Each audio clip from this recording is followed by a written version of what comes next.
ಓದ್ತಾ ಇರ್ತಾರಂತೆ. ಹಾಫೀಸ್ ಕವಿಯ ಪಂಕ್ತಿ ಬಗ್ಗೆ ಹೇಳ್ತಾ ಇರ್ತಾರೆ. ಅಂದ್ರೆ ಪ್ರಾಚೀನ ಕಾಲದಲ್ಲಿ ಕೂಡ ದೇವ್ರ ಬಗ್ಗೆ ಯಾವ ರೀತಿ ಕಲ್ಪನೆ ಇತ್ತು, ಹೇಗಿತ್ತು ಅಂತ.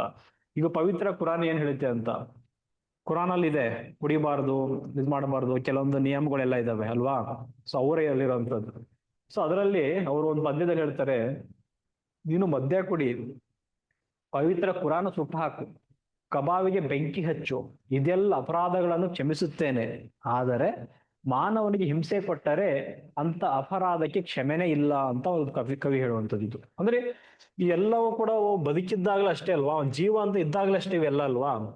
ನೀನ್ ಕುರಾನ್ ಆದ್ರೂ ಓದ್ಬೋದು, ಮೌಲ್ಯಗಳನ್ನ ತಿಳ್ಕೊಳ್ಬಹುದು, ಆಚರಣೆ ಮಾಡಬಹುದು, ಸಂಪ್ರದಾಯ ಮಾಡಬಹುದು, ಎಲ್ಲನೂ ಮಾಡಬಹುದು. ಅವೆಲ್ಲ ಯಾವಾಗ ನೀವ್ ಚೆನ್ನಾಗಿದ್ದಾಗ, ಬದುಕಿದ್ದಾಗ, ಖುಷಿಯಾಗಿದ್ದಾಗ, ನಿಂಗ ನೆಮ್ಮದಿ ಸಂತೋಷ ಸಿಗ್ತಾ ಇದ್ದಾಗ. ಅದು ಏನೇ ಸಿಗದೆ ಇದ್ದಾಗ ನೀನು ಅದ್ರ ಮೇಲೆ ನಂಬಿಕೆ ಇಟ್ಕೊಂಡ್ಬಿಟ್ಟು ಈ ರೀತಿ ಮಾಡಿದಾಗ, ಸೊ ಅದ್ರ ಎಷ್ಟು ಮಟ್ಟಿಗೆ ಸರಿ ಅನ್ನೋ ಪ್ರಶ್ನೆ ಮಾಡ್ತಾ ಇದ್ದಾರೆ ಅವರು. ಸೊ ಅದಂದ್ರೆ ಮನುಷ್ಯನ ಜೀವನ ಎಲ್ಲಕ್ಕಿಂತ ಮಿಗಿಲು ಅಂತ ನಾವು ಪ್ರತಿಯೊಂದಕ್ಕೂ ಕೂಡ ಹೇಳ್ತಾ ಇದ್ದೀವಿ. ಎಲ್ಲ ಕೂಡ ಲೇಖಕರಿದ್ದಾರೆ. ರಾಮಾಯಣ ಮಹಾಭಾರತ ಅಂದ್ರೂ ಕೂಡ ವಾಲ್ಮೀಕಿ ಬರೆದಿದ್ದಾರೆ, ಅಥವಾ ವ್ಯಾಸ ಬರೆದಿದ್ದಾರೆ.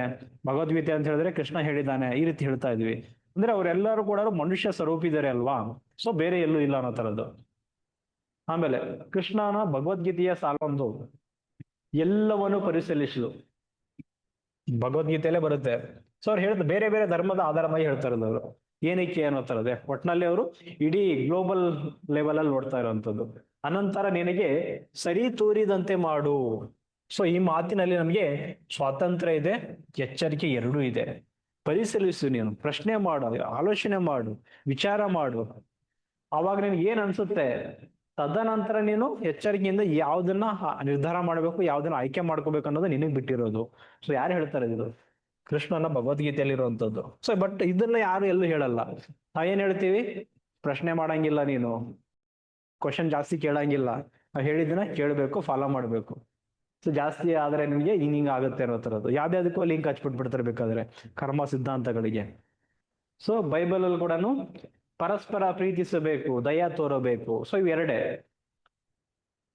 ದೈವಿಕ ನೆಲೆ ನೋಡೋದಾದ್ರೆ ಎಲ್ಲ ಬೇರೆ ಬೇರೆ ಧರ್ಮಗಳು ಕೂಡ ಇಲ್ಲಿ ಮಾನವೀಯತೆ ಬಗ್ಗೆ ಹೇಳ್ತಾ ಇದ್ವಿ.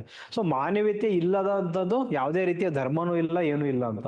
ಅದಕ್ಕೆ ದಯವೇ ಧರ್ಮದ ಮೂಲವಯ್ಯ ಅಂತ ಆ